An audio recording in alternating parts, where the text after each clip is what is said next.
the people who dream and those people who dream big have a different kind of life than the people who don't dream. And most people are just satisfied with Ed. There's always a next level. Your definition of greatness and what you want to achieve could be totally different than somebody else's. You know, we always say, no one wants to be first, okay, because they're afraid of the consequences that come with doing something first. If you're not getting the results you want from your dream, then examine your motivation. Give yourself something to work towards constantly. Take charge of your emotions. Don't let someone else choose them for you. If you're not going to do everything that is necessary to get where you want to be in your life, why even bother? Sounds harsh, doesn't it? Makes you wonder, why am I saying exactly what I just said? Because the time is now for you to recognize that there is no time to be feeling pity about your discussions and what it is that you have inside yourself. You have got to have a different type of conversation within yourself and stop doing the word can't and stop doing the word try. Dreams will remind you that even if the situation isn't temporary, dreams still give you a purpose to live a bigger life despite what you're dealing with. Because they will help you move through the chapter of the life that you're in more powerfully, more grounded, and more fulfilled. Now, believing in yourself is simply an attitude. Believing in yourself is a choice. You have to choose to believe that you can do anything you set your mind to. Anything at all. Because, in fact, you can. Those who succeed don't believe in limits. They study until they understand. They don't give up when they experience doubt. They don't give up when it's hard. They do not give up, full stop. They keep working hard, even if they've been rejected. They keep at it. They keep searching for new opportunities. That's exactly how you have to be.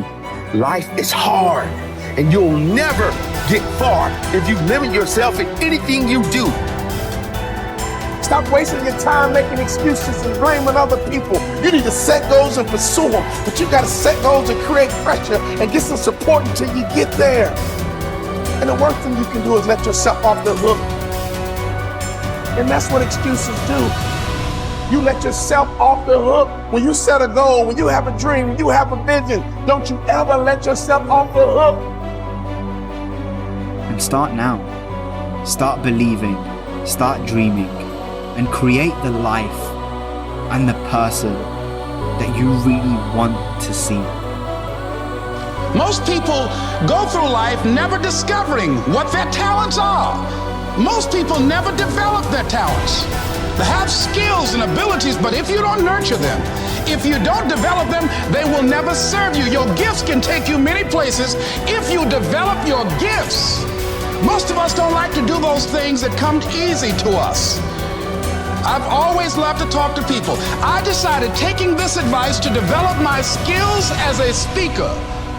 And my gift has developed and it's taken me many places.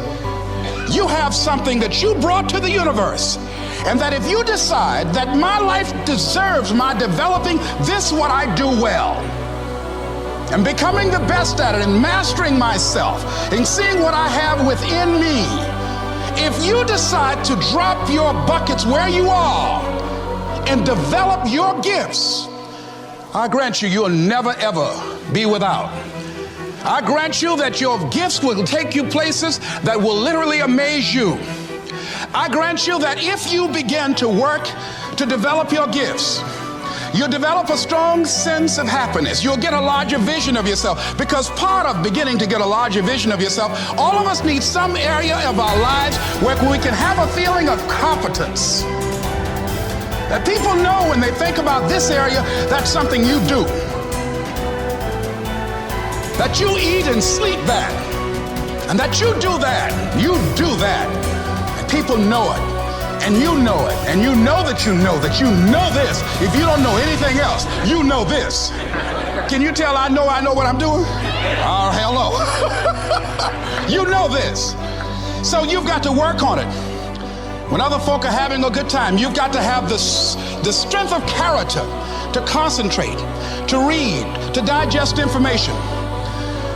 If you decide in any particular area that you're concerned about, to make a conscious, deliberate, determined effort to read one book a month in that area, in 5 years, you'll be among the top 5% experts in the world.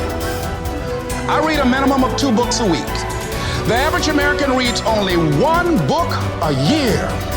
If you decide that area that you love, that you are going to master that particular area, in this era of accelerated change, overwhelming complexity, and tremendous competition, as you begin to develop and expand your skills and your talents and your vision of yourself, you will always be in control of your destiny.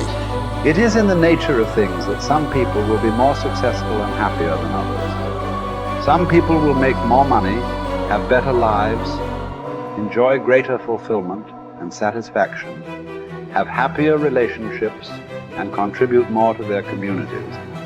Others will not. The most important single quality that you can develop in a time of rapid change is the quality of flexibility.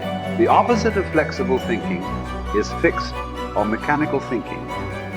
The opposite of approaching life with an open mind is to react automatically and predictably in every situation. The opposite of flexibility is an unwillingness to change in the face of new information or circumstances. The quality of flexibility is therefore essential if you want to do and have more than the average person. Today, perhaps the most important factor affecting your life is the speed of change.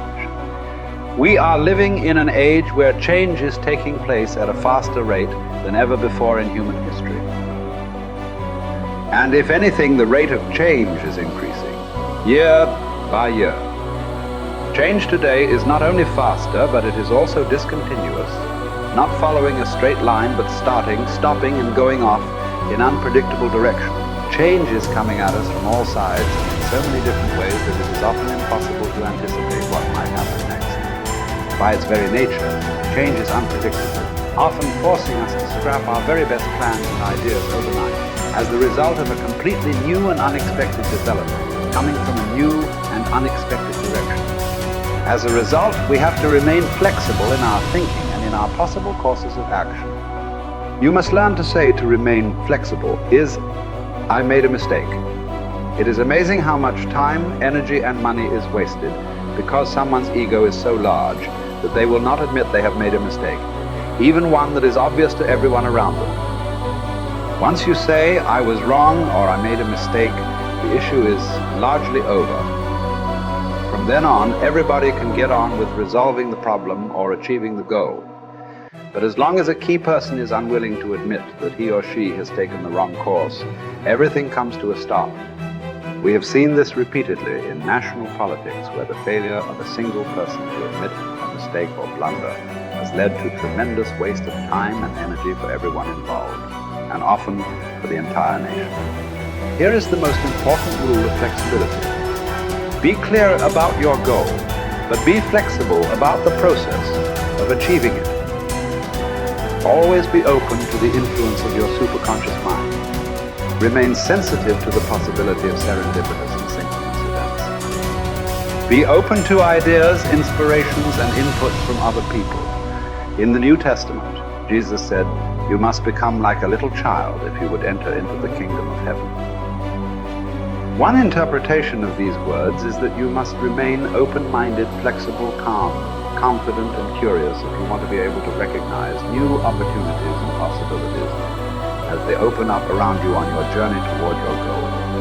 Resolve to remain flexible and open no matter what happens. Remember, there is almost always a better way to accomplish any task or to achieve any goal. Your aim should be to be alert and aware to what it might be, to find it and then to take action in that new direction as quickly as possible. This will ensure that you inevitably reach your goal, sometimes in the most unexpected and surprising ways. You see, you can have anything you want in life if you want it badly enough and are willing to pay the price.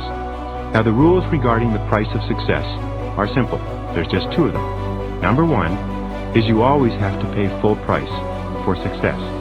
And number 2 is you always have to pay in advance. Now here are some key points on goals, and please remember these. The first key point is that your ability to set goals and to make plans for their accomplishment is the master skill of success. The development of this skill requires continual practice and serious personal work, something that only the top 5% will discipline themselves to do. You see, setting goals is hard. Setting goals requires delaying gratification. Setting goals means taking some time aside and sitting down and really thinking through what it is you want in each area of your life. And because this is difficult, most people won't do it.